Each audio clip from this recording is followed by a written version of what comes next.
The liquid ran cold down my dress. Champagne fizz dripping off satin, staining it with sticky humiliation. Her laughter cut sharp across the room. My sister's daughter, the same girl I'd bought that car for 2 summers ago. "Now you look as cheap as you really are," she sneered. Everyone froze. My mother broke the silence. "She's just a child," Mom said. "Don't make a scene." "You probably deserved it." Her words hit harder than the drink. It was my birthday, my night, and in one moment they stripped it from me. I didn't argue, I didn't shout, I smiled. Because if there's one thing they never understood about me, it's that silence is not surrender. It's calculation. It wasn't always like this. When my sister had her daughter, I was the first to hold her. I cried harder than my sister did. I swore I'd protect her, love her, guide her. And I did. I spoiled her, paid for her first trip abroad, bought her first car, covered her tuition when my sister forgot to send the payment. I wasn't just the aunt, I was the second mother, the reliable one, the invisible one. But somewhere along the way, she learned from her mother, learned to look down at me, learned that generosity makes you a target, learned to mock the hand that feeds you. And when my own mother joined in, chose them over me, I felt the last thread snap. I didn't go home that night angry. I went home awake. By midnight, I was logged into my sister's bank app. She had begged me years ago to help set up automatic payments, too careless to manage her own accounts. She never changed the passwords.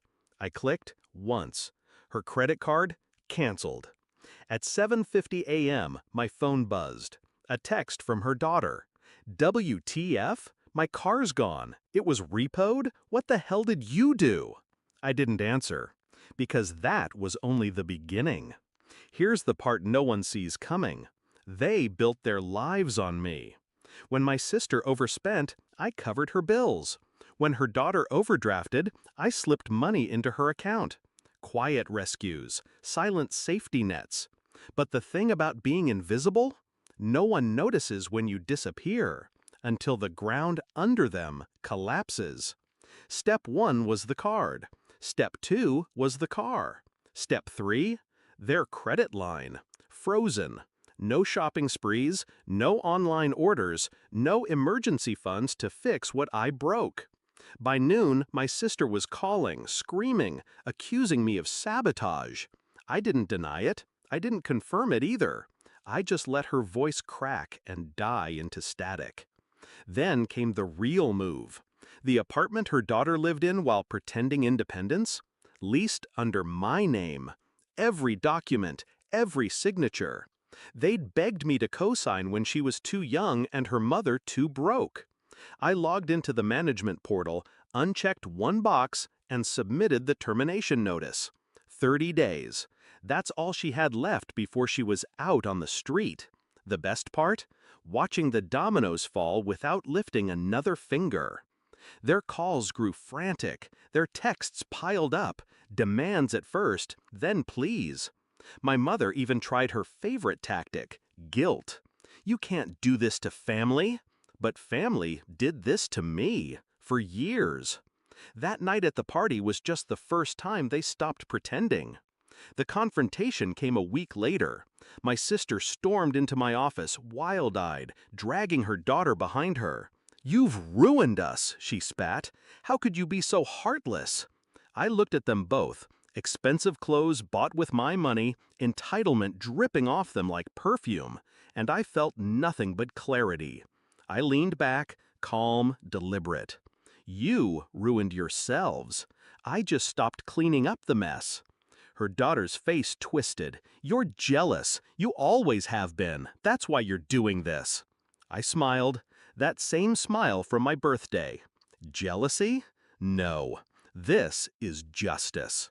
For every time you spat on my kindness, for every bill I paid that you bragged she covered, for every insult you both hid behind laughter, they stood there stunned. For once, I wasn't the invisible one.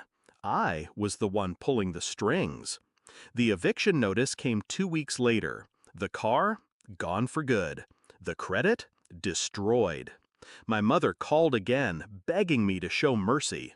I didn't, because mercy is wasted on those who confuse it for weakness. Do I regret it? Not for a second. Revenge isn't about anger, it's about balance.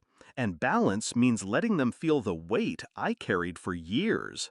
They called me cheap, they made me small, they laughed at me on my birthday. But now, they wake up every morning surrounded by consequences I designed.